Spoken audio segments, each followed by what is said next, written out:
Hello मित्रों, केम vlog में आपणुं स्वागत है। ने आज આપણે બનાસ નદીમાં લાઈવ બનાસ નદી તમે જોઈ જ રહ્યા છો કે બનાસ નદીમાં લાઈવ પાણી કેટલું આવે છે અને આ માલગઢનો વિડિયો છે।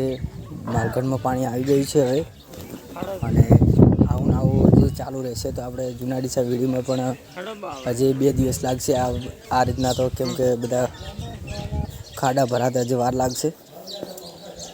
એટલે તમે અમારા વિડીયો કન્ટિન્યુ વિડીયો જોતા રહેજો જેથી કરી તમને નવી અપડેટો મળતી રહે। અને માલગઢનો હજી રસ્તો વટી ગયો છે હવે અને આગળ પાણી હવે ચંબણ સેમ કે આ મકાજાબાનું છે પણ ખાડા બધા કોરીવાળા મોટા પડ્યા છે એટલે હજી જૂના ડીસા વિડીયોમાં હજી આવતે 2 દિવસ થઈ જશે। અને તમે અમારા વિડીયો આવા કન્ટિન્યુ જોતા રહેજો। જય માતાજી મિત્રો।